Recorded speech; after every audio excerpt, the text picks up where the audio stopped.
नमो नमः छात्रों, सरल संस्कृत भाषा यूट्यूब चैनल में आपका हार्दिक स्वागत है। विशेष रूप से कक्षा 10वीं के छात्रों का आज उनके लिए ध्रुवा पाठ्य पुस्तक से चतुर्थः पाठः सुभाषितानि, इस पाठ के सस्वर वाचन एवं हिंदी अनुवाद को हम यहाँ पर समझने का प्रयास करेंगे।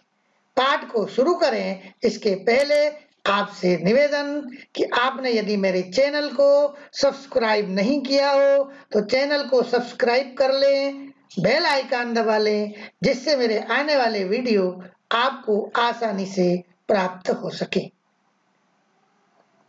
छात्रों, जैसा चतुर्थः पाठ सुभाषितानि पाठ का नाम है और इस पाठ के वाचन और हिंदी अनुवाद को समझने का हम प्रयास करते हैं। आइए पाठ की ओर चलते हैं। देखिए, पाठ का नाम है सुभाषितानि। सुभाषितानि का तात्पर्य है सुष्ठु भाषितम इति सुभाषितम। सुष्ठु यानी अच्छी प्रकार से कहा गया, अच्छी प्रकार से बोला गया जो वाक्य है वही सुभाषित कहलाता है। अर्थात सम्यक भाषितम सुभाषितम भवति। ठीक प्रकार से कहा हुआ ही सुभाषित होता है। यहाँ पर स्पष्ट कर दूं, सुभाषित का तात्पर्य यह है कि सुभाषित में किन्हीं महापुरुषों के द्वारा छंद के रूप में श्लोक प्रस्तुत किए जाते हैं और उन श्लोकों में बहुत सारी ज्ञान की, बहुत सारी शिक्षा की बातें उसमें छुपी हुई रहती हैं जो इनसे हमें प्राप्त होती है। वास्तव में जो सुभाषित है वो सुभाषित उन महापुरुषों के जीवन के अनुभव का निचोड़ है जो वो हमारे सामने रख रहे हैं। तो इस प्रकार से हम इसके पहले श्लोक को देखते हैं जो सज्जनों की प्रशंसा के लिए कहा गया है। तो पहले इसका वाचन करेंगे, सस्वर वाचन करेंगे। आप भी मेरे साथ दोहराने का प्रयास करेंगे। तो देखिए, गंगा पापम शशि तापम दैन्यम कल्पतरुस्तथा पापम तापम च दैन्यम च गृह्णन्ति संतो महाशया।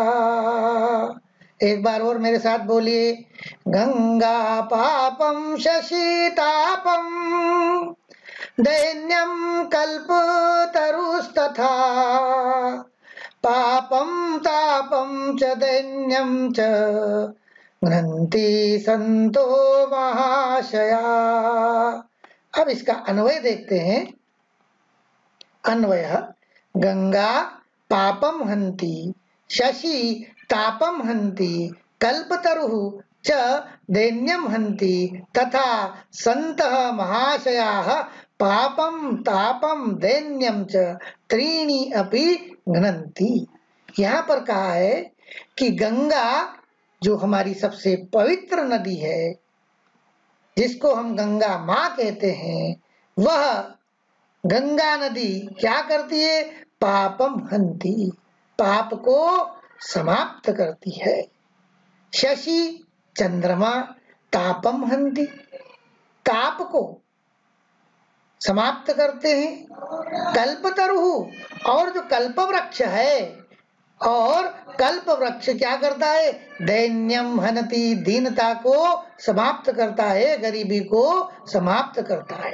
तथा संतः, जो संत है, सज्जन पुरुष हैं, वे सज्जन महाशय, संत महाशय, पापम पाप, तापम ताप, दैन्यम च, और दीनता, त्रीणि अपि, तीनों को भी गृह्णन्ति, नष्ट करते हैं, समाप्त करते हैं। अर्थात यहाँ पर स्पष्ट है कि गंगा, केवल गंगा कितनी पवित्र नदी है, लेकिन इतनी पवित्र नदी होने के बाद भी वो केवल पाप को समाप्त करती है।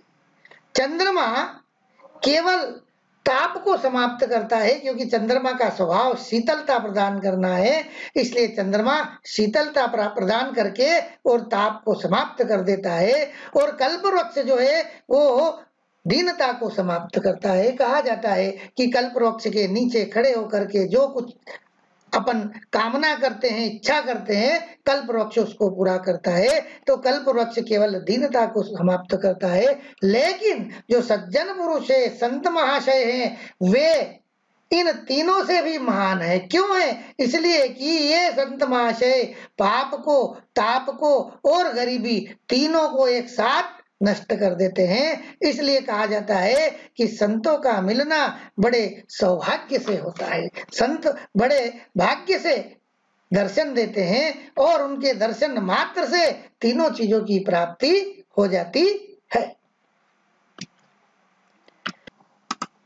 अगला श्लोक हम देखते हैं। आइए पहले इसका वाचन करते हैं। दानेन भूतानि वशी भवन्ति, दानेन वैराण्यपि यान्ति नाशम्, परोऽपि बन्धुत्वमुपैति दाने, दानं हि सर्वव्यसनानि हन्ति। फिर से मेरे साथ दोहराइए।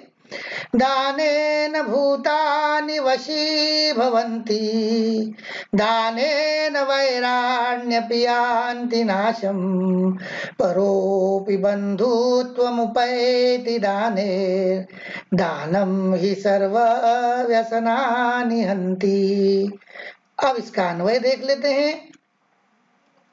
दानेन भूतानि वशी भवन्ति, दानेन वैराणि अपि नाशम यान्ति, दाने ही परः अपि बंधुत्वमुपेति, ही दानम सर्वव्यसनानि हन्ति।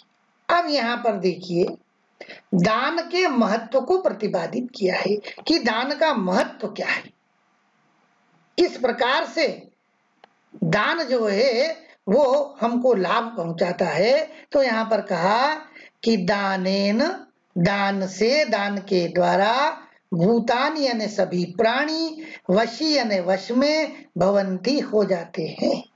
दान के द्वारा सभी प्राणी वश में हो जाते हैं। दानेन, और दान के द्वारा, वैराणी यानी शत्रुता का भाव, वैराणी शत्रुता का भाव भी, अपि, अपि यानी भी, नाशम यान्ति, नाश को प्राप्त हो जाता है। दान के द्वारा शत्रुता का भाव भी नाश को प्राप्त हो जाता है। दाने ही, और दान के द्वारा, परः यानी दूसरा व्यक्ति भी, अपि यानी भी, दूसरा व्यक्ति भी, पराया भी, बंधुत्वम, बंधु, उपेति बन जाता है। दान के द्वारा पराया भी बंधु बन जाता है, अपना भाई बन जाता है। ही, क्योंकि दानम, दान सर्वव्यसनानि हन्ति, क्योंकि दान क्या करता है? सर्वव्यसनानि, सभी परेशानियों को, हन्ति नष्ट कर देता है। दान सभी परेशानियों को नष्ट कर देता है। एक बार फिर से देखिए, दान के द्वारा सभी प्राणी वश में हो जाते हैं।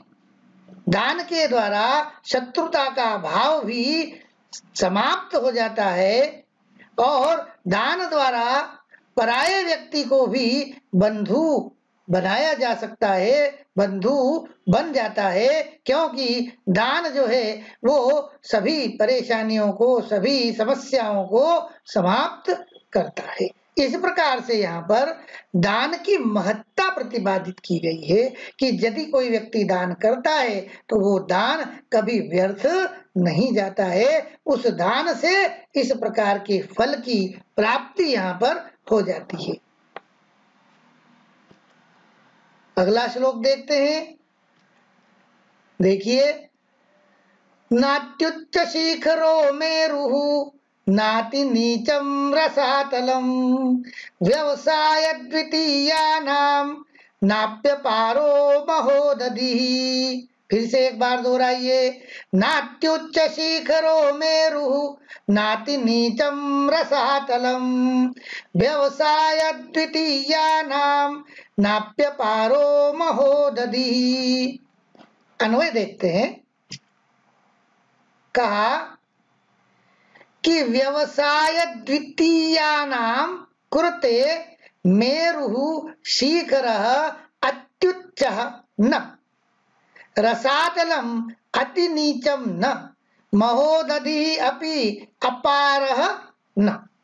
यहां पर कहा है कि व्यवसाय द्वितीयानाम, उद्यमशील परिश्रमशील व्यवसाय करने वाला प्रयत्न करने वाले के लिए मेरु शिखरम, मेरु पर्वत का शिखर अत्युच्च न अतिधन उच्च, अतिधन उच्च अत्यधिक ऊंचा नहीं है।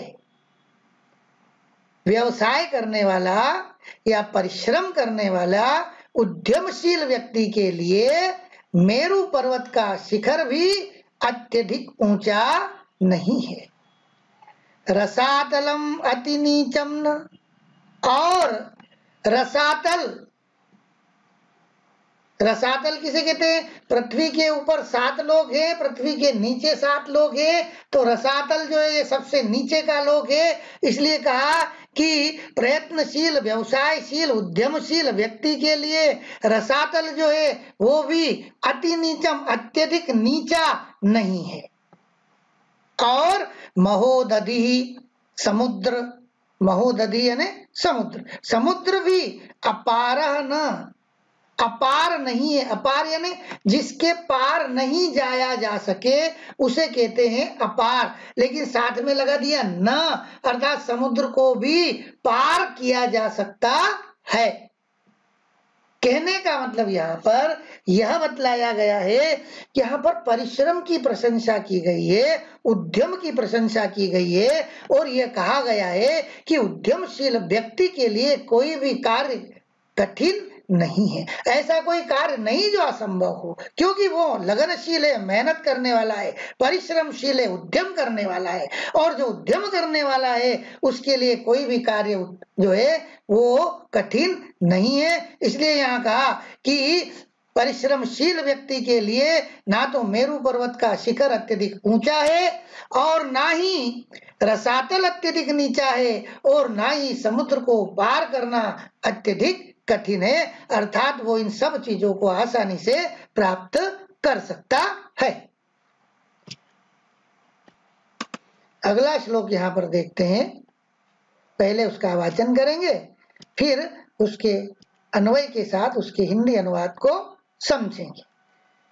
विनाप्यर्थे वीरः स्पृशति बहुमानोन्नति पदम समायुक्तोप्यर्थे हि परिभव पदम याति कृपणः स्वभावादुद्भूतां गुणसमुदायावाप्ति विषयां द्युतिं स्वेहिं स्वाकिं धृत कनकमालोऽपि लभते। एक बार फिर से दोहराइए। विनाप्यर्थे वीरः स्पृशति बहुमानोन्नति पदम समायुक्तोप्यर्थे हि परिभव पदम याति कृपणः स्वभावादुद्भूतां गुणसमुदायावाप्ति विषयां द्युतिं सेहिं स्वाकिं धृत कनकमालोऽपि लभते। अन्वय देखते हैं।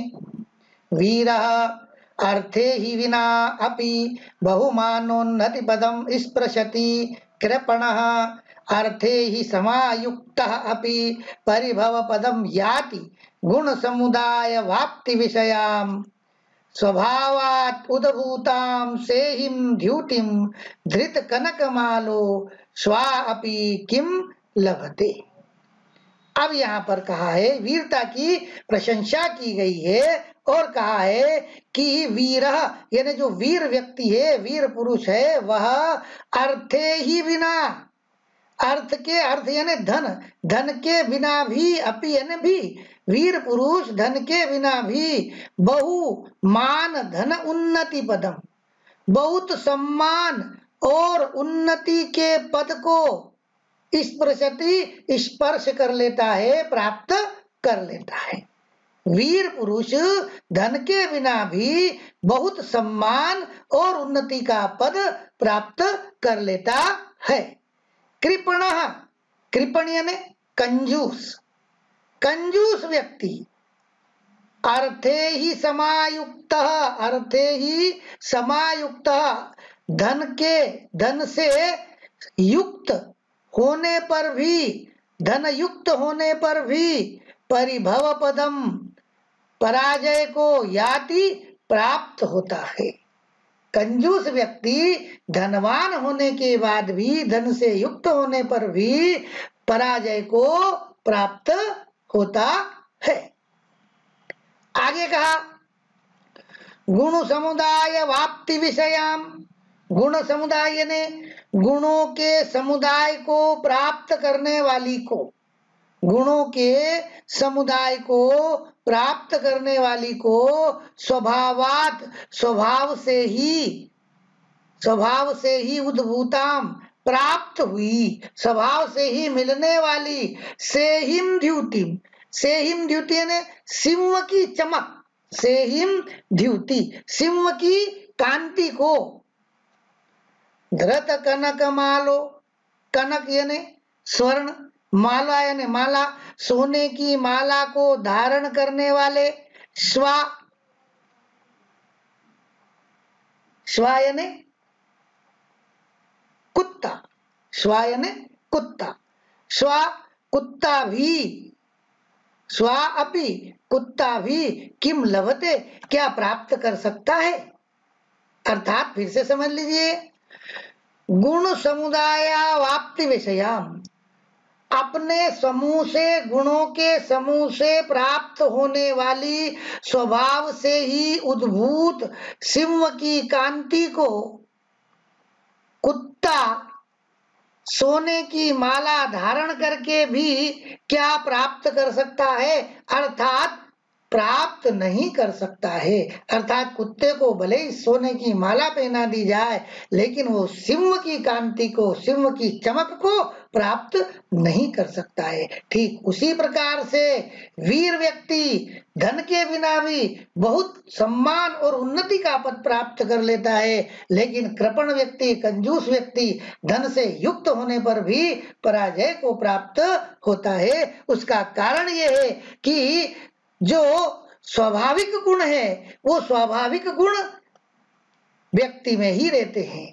यहाँ पर सिंह का स्वाभाविक गुण है, उसके अंदर स्वाभाविक चमक है, इसलिए वो सिंह कहलाता है। लेकिन कुत्ते को भले हम सोने की माला पहना दें, लेकिन वो कभी भी सिंह की कांति को प्राप्त नहीं कर सकता है। उसी प्रकार से वीरता एक व्यक्ति का आभूषण है, वीरता व्यक्ति का आभूषण है, और वीरता के द्वारा ही वो बहुत सम्मान को प्राप्त हो जाता है।